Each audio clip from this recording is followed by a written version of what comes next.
Welcome into the show. This is Philadelphia Eagles Now by Chat Sports. Chase Sr. here with you. And no matter where you are, how you're tuned in, I greatly appreciate all of you for making today's Eagles Now a part of your day. As for what we're getting into, Philadelphia making multiple roster moves today, and then we'll pass along some other important tidbits of Eagles news, so don't you miss out on that. First, let's begin with this. Big matchup again against an NFC South foe, the third consecutive week in which Philadelphia will play a team from the NFC South. And if you think the Eagles will beat the Buccaneers and get revenge from that ugly wild card loss last year, I want you to hit that thumbs up icon and like the video. If not, I want you to comment why. We will be doing a preview for this game tomorrow, so be on the lookout for that. And speaking of a programming reminder, Eagles Now will be live tomorrow afternoon. Show gets underway at 5:30 p.m. Eastern, 2:30 p.m. Pacific. So hit that subscribe button and hit that bell icon. Therefore, anytime we push out a show, anytime we go live, anytime we have a watch party, you'll be notified. You'll be able to stay in the know with everything that we do, but stay in the know with all things Eagles year-round.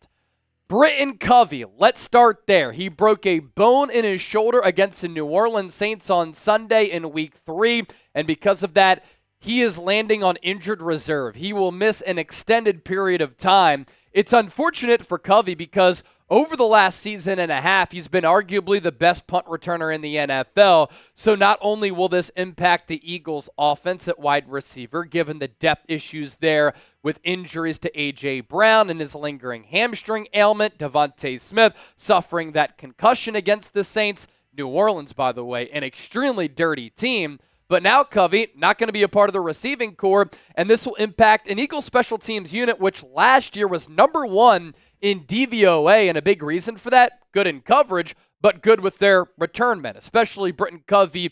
He just makes things happen as a punt returner.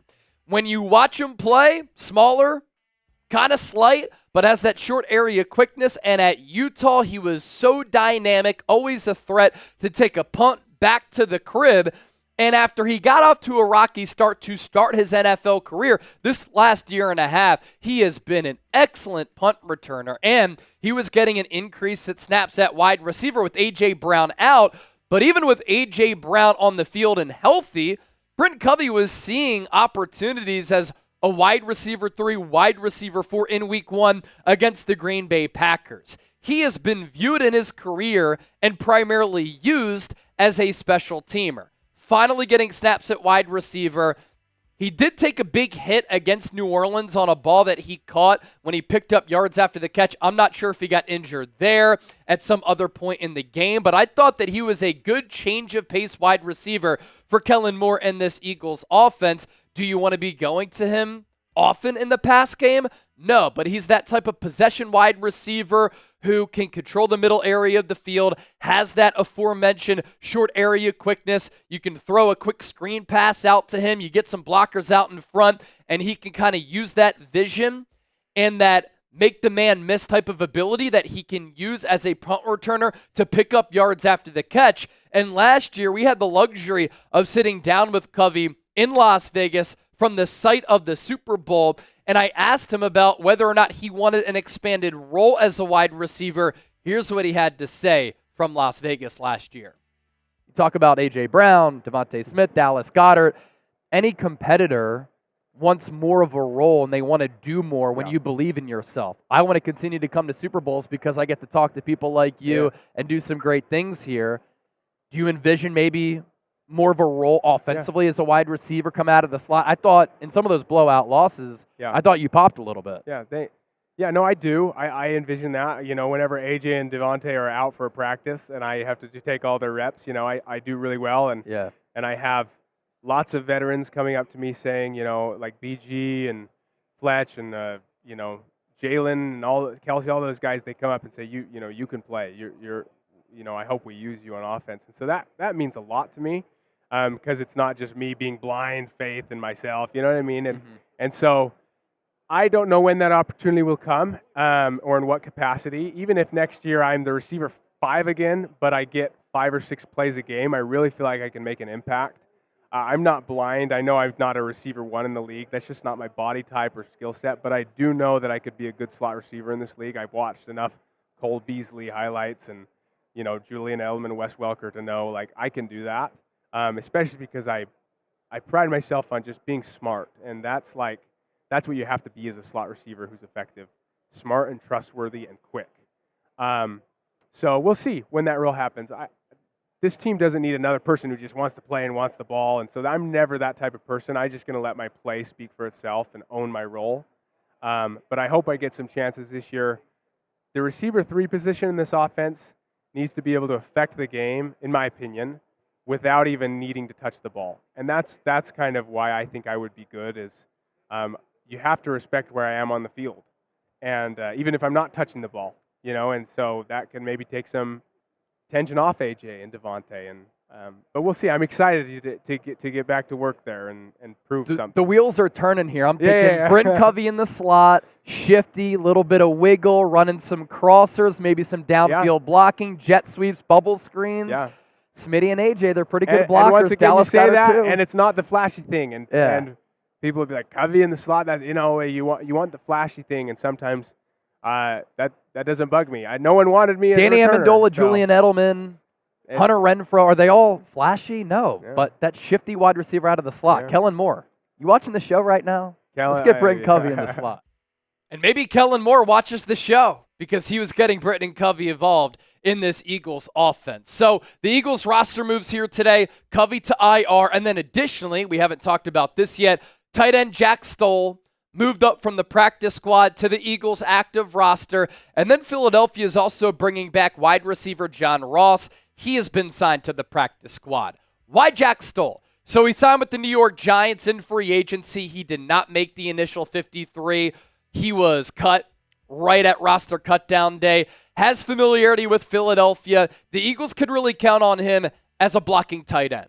Grant Calcaterra has some talent as a pass catcher. He's been getting a lot of run behind Dallas Goedert and in some of these 2 tight end sets for Philadelphia through 3 games. But he is not a good blocker. Jack Stoll is. Philadelphia's elevated E.J. Jenkins a couple of times. He's more of a special teamer and a pass-catching tight end. He also struggles a little bit as a blocker. So at Jack Stoll, that is his strength.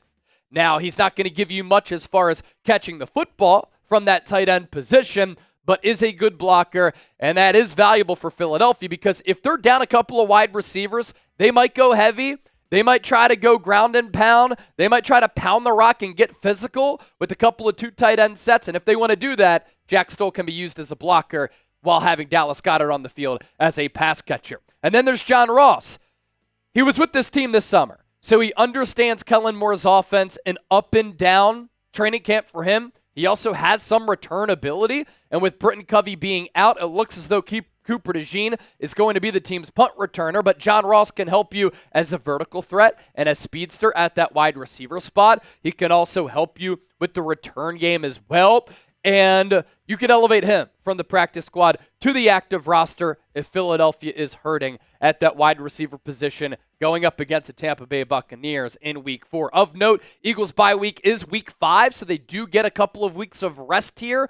They could try to manage this roster in that way to not rush some of those players back to then give them 2 weeks of rest before they take on Cleveland as they head back to Lincoln Financial Field.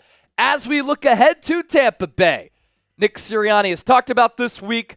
You know that the brain is churning for general manager Howie Roseman. Are the Eagles going to make a move at wide receiver? I wouldn't rule it out. I don't think it's going to happen in the lead up to this game. And A.J. Brown, Devontae Smith, they'll be back soon. Hopefully Britton Covey back at some point before the end of the year. So it's not like with Brown and Smitty, these are long-term injuries. Brown with the hamstring, Smith with the concussion, dirty play there. Got to make note of that once again. And then Britton Covey with the broken bone in his shoulder. I worry a little bit about Covey just because he has that slight frame. But if the Eagles do make a move at wide receiver, I don't think it's a big move. They've already done that with Jahan Dotson. The other options at wide receiver against Tampa Bay, this pass game could struggle a little bit if Brown and Smith cannot go. Jahan Dotson would then elevate to being wide receiver 1. And then after that, who knows what the order is going to be. You have the rookie Johnny Wilson, Paris Campbell, Danny Gray's on the practice squad, and John Ross is on the practice squad. So this could be a game for Philadelphia against the Tampa Bay Buccaneers where Kellen Moore has to get creative. If A.J. Brown, Devontae Smith cannot play, Jalen Hurts will also have to carry the team, and we'll continue to see a lot from Dallas Goedert, who had a career game against the New Orleans Saints, 10 catches, a career high, well over 100 yards. And then Saquon Barkley, who's been an MVP candidate up to this point, will have to continue to play like an MVP in running the football and receiving the football. And it'll have to be a collective effort for Philadelphia because Tampa Bay is coming off a loss. They got off to an impressive 2-0 start. They have a really good defense led by Todd Bowles. And with Hurts, he's used to carrying the squad. That's what he did against New Orleans without 3 of his starting wide receivers. And without Mekhi Becton and Lane Johnson, still put the Eagles on his back to lead that comeback dub. Be sure to hit that subscribe button because whenever the Eagles make roster moves, we break it down right here on the show. That's a big reason why people trust us with your Eagles news, and we're approaching 85,000 subscribers. Quinyon Mitchell, we talked about him on yesterday's show, been balling out the first 3 games of his rookie year. If you want to get his rookie jersey, he's now rocking the number 27. Use that link down below, chatsports.com/Quinyon. If you're looking for another Eagles jersey, you can still use that link. Plenty of jerseys available. Rapid fire, more Eagles news here. With Britton Covey being out, Cooper DeJean is probably going to be this team's punt returner while he's on injured reserve. He did this at Iowa. He's very dynamic in that regard, and he sits next to Britton Covey during a lot of these special teams meetings, according to Michael Clay. DeJean has got on the field sparingly on the defensive side of the football. He was on the field for a couple of returns against New Orleans. Once Covey went out, he's really dynamic with the ball in his hands. He had 7 interceptions at Iowa. 3 of them went back for touchdowns. And in high school, he actually played quarterback, so he's used to being on the attack as an offensive player, or at least with the ball in his hands.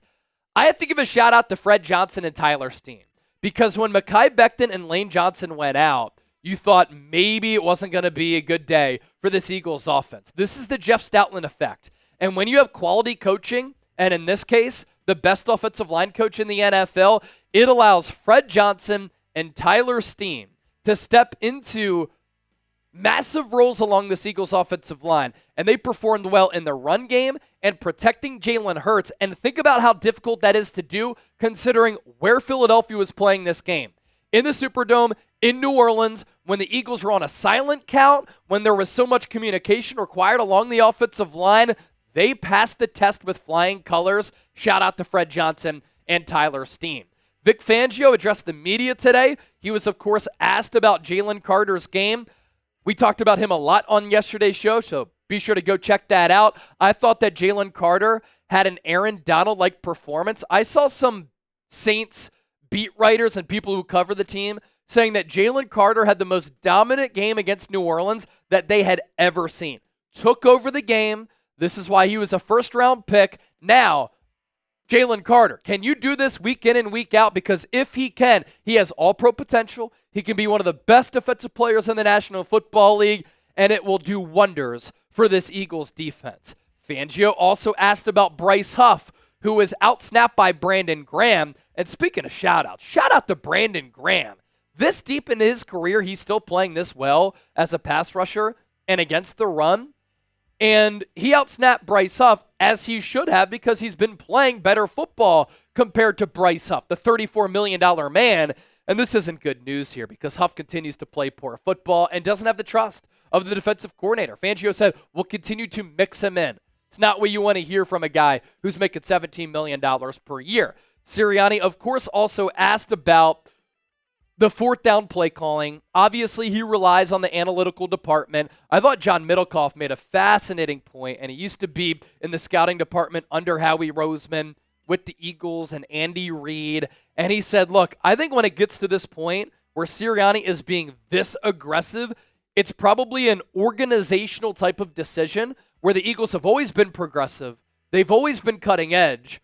Jeffrey Lurie is very numbers-based. But if Sirianni continues to go for these 4th downs, John Middlecoff made the argument, it's coming from the owner. Maybe it's a combination of all that. Lurie, Roseman, Sirianni, but Sirianni did say he'll take over play calling occasionally from Kellen Moore. As a follow-up, Kellen Moore was asked about that, and he said, it's no different from my previous experiences as an offensive coordinator with the Dallas Cowboys and the Los Angeles Chargers, but Sirianni did call the brotherly shove play before halftime when the Eagles decided to try to get sneaky and creative in running it to Saquon Barkley. He's the head coach. He deserves that right. He has that right, and that's what he went with. If you enjoyed today's show, thanks for watching. Give me a real one down below. We're going live on Eagles Now tomorrow, so we'll see you then.